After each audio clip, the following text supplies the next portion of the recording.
Good morning everyone, my name is Aminul. As you can see, my project title is an efficient authentication scheme for vehicle to vehicle communication. So these are the contents and introduction of VANETs.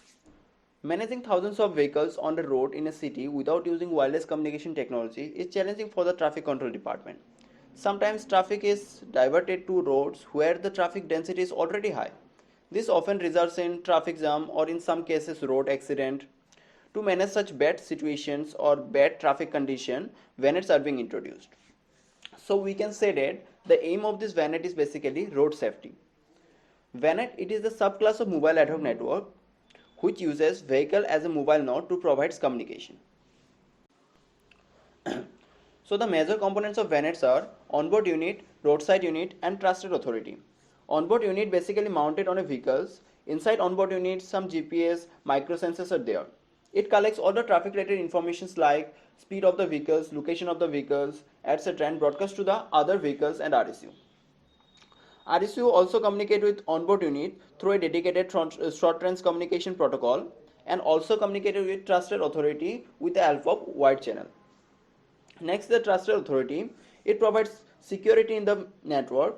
It also maintains and distributes all the public and private key pairs to the respective users or respective vehicles. Okay, next is the communication types. In VANET, communications are of two types, vehicle to vehicle communication and vehicle to infrastructure communication. In vehicle to vehicle communication, the vehicles can communicate directly with the other vehicles through a dedicated short range communication system which is based on IEEE 802.11p standard. And in vehicle to infrastructure communication, the vehicle can directly communicate with the RSU. So here as you can see, this is the typical VANET architecture. Here each vehicle is equipped with onboard unit. The onboard unit collects all the traffic related information about the road, weather, direction, etc. from the other vehicles or onboard unit and broadcast it within the range of RSU. The RSU then rebroadcasts that information alongside with the services or warnings to other vehicles. In addition to that, Trusted Authority provides the security in the VANET. It maintains all the registered vehicles and distribute the public and private key pairs to the registered vehicle. Here both onboard unit and RSU must be registered with the Trusted Authority, and after registration they can only communicate with each other. Okay, now come to the applications of VANET. So application of VANETs are categorized into three different parts, that is safety application, intelligent transport application and comfort application. Now come to the safety application. It enhances the driving conditions and reduces the chances of accident by providing enough time to the driver and applying the brake automatically. This can be further divided into three different categories, that is cooperative collision warning, incident management and emergency video streaming. Next is the intelligent transport application. So this application focuses on observing the traffic pattern and managing accordingly. It provides faster delivery of traffic informations and improve the efficiency and accuracy of traffic detection. It can further divide it into four different categories: traffic monitoring, traffic management, vehicle tracking and notification services. Next is the comfort application. As you can see, name suggests that it relates to the comfort application, comfort level of the passengers in the vehicles. It can further divide it into three different categories: parking place management, peer-to-peer application and distributed games. Okay, now come to the security requirements in VANET. To make vehicular network trustworthy and efficient, its security services should be effective. As you can see, security requirements are authentication, availability, non-repudiation, privacy and data verification. Authentication ensures that the message is generated by the legitimate user. In VANET, a vehicle reacts upon the information came from the other vehicle. Hence, the authentication must be satisfied. So, the availability. So, it says that the information must be available to legitimate user. Next is the non-repudiation. It says that a node cannot deny that he or she does not transmit the message. Okay. Next is the privacy. The privacy of a node against the unauthorized node should be guaranteed. This is required to eliminate the message delay attacks. And the last one is the data verification. A regular basis of verification of data is required to eliminate the false messaging. So these are the security requirements in VANET. Okay. Now come to the common attacks in the VANET. Bogus information. Bogus information is basically an attacker may send a false information in the network for personal benefits. For example, a malicious node can send false information of heavy traffic due to an accident over road. and can make its road clear. Similar way, civil attack. In civil attack, multiple fake vehicles are created to send fake safety messages, which may result another vehicle to change their directions and results in traffic jam or in some cases road accident. Next is the denial of service attack. So it also known as DOS attack. DOS attacks is an attack where the attacker tries to block the services of VANET. It is basically to jam the communication medium and to prevent legitimate or registered users from accessing the network resources. And the next is eavesdropping attack. This attack is very common attacks in VANET. With the help of this attack, an attacker try to collect the confidential informations like locations of the vehicles, speed of the vehicles, etc. And these informations may be used to further to track the vehicles. Okay. Now come to the literature review. I have reviewed different existing authentication schemes for vehicle-to-vehicle communication and found that Vijay Kumar et al. Who proposed a scheme known as DAKM, which is also called Dual Authentication and Key Management. In this proposed scheme, the author used dual authentication to authenticate the vehicles and updates the message effectively. But I found that it does not protect the location privacy of the vehicles. Next is the Chang and Sain proposed a scheme known as Trust Extended Authentication Scheme, which uses transitive trust relationship to improve the efficiency of the authentication method. But in this scheme also they have failed to minimize the internal attack. Later, Lee et al. Proposed another lightweight authentication scheme called the public key cryptography pseudonym generations. Here, the main limitation is that storage cost. In this proposed scheme, storage cost is very high. Next, Basudev and Das also proposed a lightweight authentication scheme, but in that scheme the author does not specify what kind of encryption decryption algorithm is used. Later, Kumari et al. Proposed a scheme called trust-based scheme strategy to overcome impersonation attack. Although these schemes overcome impersonation attack, but we have found that it is very time consuming. Next is the Mutminakshi et al. Proposed scheme called the three-party password-based authentication scheme, which does not analyze the security attack and during communication between vehicle-to-vehicle communication. Okay, now come to the problem statement.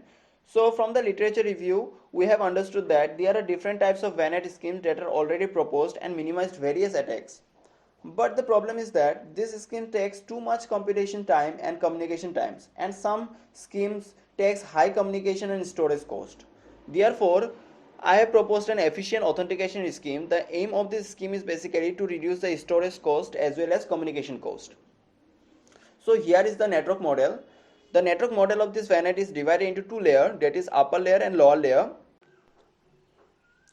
The upper layer includes the TRA, that is Trusted Regional Authority, and lower layer includes all the vehicles. The onboard unit basically mounted on a vehicle which employs a tamper-proof device which is used to store all the encrypted data, private keys, registered parameters, etc. Here the Trusted Regional Authority is fully trusted authority which generates all the vehicle system parameters. Okay. Before starting communication with the other vehicles need to register with the Trusted Regional Authority. Once the registration is successful, vehicles should authenticate itself. Then only vehicles can communicate with other vehicles. Otherwise, vehicles cannot participate in the communication process. Here, security level of tamper-proof device and the Trusted Regional Authority is assumed to be very high and also assumed that it can defend any type of attacks. So, our protocol consists of 4 different phases, namely initial phase, registration phase, authentication phase, and communication phase. In this initial phase, Trusted Regional Authority has a unique ID and password. Unique ID is kept as a public. By using unique ID and password, TRA first calculate its private key. Okay. So here private key is denoted by KTRA, which is equal to hash of ID TRA concatenated with password of TRA. Here I have used secure hash algorithm, which is the most powerful hash algorithm which takes arbitrary input and produces a fixed size of 160-bit hash digest as an output. So there are different types of SHA algorithms are available. Those are SHA1, SHA256, SHA512, etc. But in this scheme, I have used SHA1 because it improves the efficiency as compared to the other SHA algorithm. And I have also analyzed that execution time of SHA1 was less as compared to the SHA256 or SHA512. In this In this project, our main aim is to provide a lightweight authentication scheme. That's why, to improve its efficiency, I have used the SHA-1 algorithm. So now come to the registration phase. So in this phase, the vehicles need to register with Transit Regional Authority. So all the vehicles have also their unique ID and password. By using this unique ID and password, vehicles compute these parameters, that is PA, QA, RA and SA. After that, vehicles send this parameter to Trusted Regional Authority.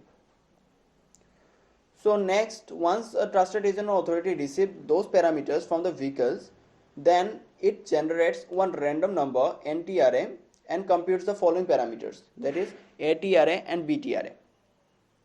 Okay. Once these parameters are calculated, it is transmitted to the vehicles.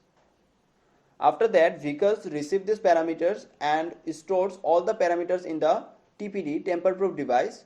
Now the vehicles have the set of SA, BTRA, NA and NTRA parameters in the tamper-proof device. So overall registration process as shown in the figure, as you can see, it sends the parameter, first vehicle A sends the parameters to the Trusted Regional Authority. Then Trusted Regional Authority transmitted the parameters to vehicle A, and again vehicle A store all the parameters to the tamper-proof device. Okay. So the similar way the registration of vehicle B takes place. Okay. Okay, now come to the authentication phase. So as I have said earlier, before starting communication with other vehicles, vehicles should authenticate itself. Then only vehicle can communicate with other vehicles. Otherwise, vehicles cannot participate in the communication process. Okay. In this phase, the vehicles again compute all the parameters by using the registered ID and password P-A, Q-A, R-A and S-A. Once these parameters are calculated, the newly calculated parameters are compared with the parameter stored in the tamper-proof device. If the parameters match, then only vehicles can communicate with the other vehicles. Otherwise, vehicles cannot participate in the communication process. Okay. So this is the authentication phase. Now come to the last phase, communication phase. In this phase, if a vehicle A wants to communicate with a vehicle B, then both the vehicles need to compute some parameters. Okay. Now we know that vehicle A has the parameters in the tamper-proof device. Those are SA, BTRA, NA and NTRA. Okay. If vehicle A wants to communicate with a vehicle B, then the vehicle generates another random number which is denoted by N-A, or we can say nonce. Then it compute ATRA and KTRA. Okay. After that, vehicle A generates the following parameters, as you can see, HA, IA and JA. So here D1 is the current timestamp of a vehicle A, which is basically signifies that the message is a recent message. Okay. After that, vehicle A transmit these parameters to the vehicle B. Okay. The parameters are HA, JA and T1 is transmitted to the vehicle B. Okay. Once the vehicle B receives those parameters, it's validates the timestamp by using T2 minus T1 less than equal to del T, where T2 is the current timestamp of the vehicle B and T1 is the received timestamp from the vehicle A. And initially we have set del T's value 20 to 10 millisecond. So if the T2 minus T1 less than equal to del T, then only vehicle B can communicate, otherwise communication will stop in this phase. Okay.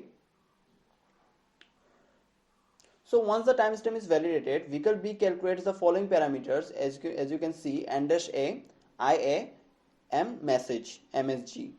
After that, vehicle B generates the encryption keys, that is LB, and the parameters as given below. MB and message reply. So message reply is equal to encrypted with LB. So LB is the key. Okay. So here I have used advanced encryption standard AES 256 encryption algorithm because it is one of the most powerful symmetric cryptographic algorithm. Based on the rounds, AES uses different key lengths. Those are 128 bits for the 10 rounds, 192 bits for the 12 rounds, or 256 bits for the 14 rounds. And it also uses key length of 128 bits. Actually, our main aim is to provide a lightweight authentication scheme, but also we need to ensure that confidentiality and integrity of the message. So that's why I have chosen AES 256 algorithm to encrypt or decrypt the message. So after the encryption is done, vehicle B transmit that set of parameters including timestamp to the vehicle A, that is message, reply 1, reply and T3. Okay, where T3 is the current timestamp of the vehicle B. Okay, now come to the vehicle A. Once received that parameters, we can say that when once received that reply parameters from vehicle B, vehicle A validated that timestamp similar way. Okay, once the timestamp is validated, vehicle A calculates decryption keys along with the decrypted message. Okay, as you can see LB and L-B. So if the parameter L-B and LB equal, then only vehicle A successfully decrypt the message. Otherwise vehicle A cannot decrypt the message. Okay, so here is the overall communication phase. As you can see from the table, vehicle A first generates ATRA, KTRA, HA, JA, IA and JA. Then it sends the parameters to the vehicle B. Then vehicle B validate that timestamp and again compute those parameters NDA, IA, MSG, LB, MB and message reply and transmitted that message reply to vehicle A. Then again vehicle A validated the timestamp and calculates the decryption keys. If this decryption keys both the LB and LB is equal, then we can decrypt the message successfully. So this is how communication phase takes place. Okay, so this is our proposed protocol. So now come to the security analysis. So we have analyzed 3 attacks, that is reply attacks, impersonation attacks and modification attacks in the security analysis. Okay, in the reply attacks we have found that reply attack only possible when the attacker captures the information from the vehicle A and then retransmit to the vehicle B, and vehicle B mistakenly send the reply message to the attacker. But if an attacker launches a reply attack, in that case there must be a delay of this message. But in our proposed authentication scheme we have included the timestamp. As we discussed in the communication phase, if the T2 minus T1 less than equal to del T, then only vehicle B can communicate. Otherwise, communication will stop in that phase. So, if an attacker launches a reply attack, our proposed scheme discarded that message. Okay. Now come to the impersonation attack. Impersonation attacks in which an adversary successfully assumes that the identity of one of the legitimate parties in a system or in a communication protocol. Impersonation attacks is possible only when an attacker successfully generates a valid login request in vehicle A or vehicle B. But in our proposed authentication scheme, if an attacker generates a valid request message, then only impersonation attack is possible. But to generate a valid request message, attackers need to know about these parameters JA, HA and KTRA and T1. But the attacker only has a clue about the timestamp T1. If we assume an attacker somehow gets the knowledge about KTRA, in that case also attackers needs to know about the parameter JA and HA. So these parameters are dependent on the random number. So every time nonce is different. So we can say that it is very difficult for the attacker to launch the impersonation attack. Next is the modification attacks. So in our proposed authentication scheme, if an attacker modifies the parameters in the secure channel, then only modification attack is possible. Our proposed scheme parameters transmitted through the insecure channel are HA, JA, T1, MB and T2 and reply. Here we have used parameter called LB on both sides of the vehicles. LB is a symmetric key which known by both the vehicles. But if an attacker somehow modifies the parameters, then also this attack is not possible, because as we have seen in the communication phase, in vehicle A we have calculated the encryption key 2 times for verification purposes and overcome these modification attacks. So we have analyzed performance of our proposed authentication scheme based on computation cost, communication cost and storage cost. Okay, now come to the computation cost. It is referred to the total time taken by the vehicles to register, authenticate and communicate. We have measured that computation types of our proposed scheme is around 3.58 millisecond, which is found that our proposed authentication scheme takes lesser time as compared to the other proposed scheme. Communication cost. It is referred to the computation overhead, which can be calculated based on the total number of variables in the message transmission during vehicle-to-vehicle communication. I have analyzed that computation cost of our proposed scheme is around 156 bytes, which is less as compared to the other proposed scheme. Okay, now come to the storage cost. It is referred to the total memory required to store all the different parameters. Here I have included all the message digest, size, timestamp, encryption, decryption algorithm, timestamp, etc. And I have measured the storage cost is around 196 bytes. So here is a full demonstration of this protocol. I have implemented whole protocol in client server. As you can see, here TRA is the Trusted Regional Authority. So here first we run the Trusted Regional Authority as a server. Here enter unique ID, let's say TRA, and the secret key is 456. As you can see, server is running now. Now vehicle 1, as you can see, choose your unique ID to register with TRA. So let's say vehicle 1 unique ID is vehicle 1, and secret key is suppose 123. As you can see, here is written registration is successful. Okay, now let's run the vehicle 2. Similar way, unique ID here vehicle 2 and secret key is 678. Okay, vehicle 2 is also registration successful. Here successful. Okay, so here as you can see, now authentication phase, enter unique ID again. Now enter registered unique ID. Okay, so registered unique ID is equal to vehicle 2 and again secret key is 678. As you can see, authentication successful. Now message transmission phase. This is the message transmission phase, and vehicle 2 is already calculated value ATRA and KTRA. Okay. Okay, now come to the vehicle 1. So here again enter your unique ID, okay, and secret key. Now as you can see, vehicle 1 is also authentication successful. Now the message transmission phase, it's also vehicle 1 also calculated ATRA and KTRA. Next the message transmission phase. Now as you can see, the request parameter sent to vehicle B is this, and both are same. Okay, and encryption key, as you can see, vehicle B calculated encryption key 61, the same as this vehicle 1. So reply from vehicle B, okay, I got your request. So this is the complete protocol, and here the total computation time is equal to 2260 microseconds. So that's it. Come to the conclusion. So VANET to implement into real life, it facing many problems on security and privacy, and there are many problems still available in VANET. So as a future work, we need to study these problems and solve them. These are the reference, as you can see. Thank you.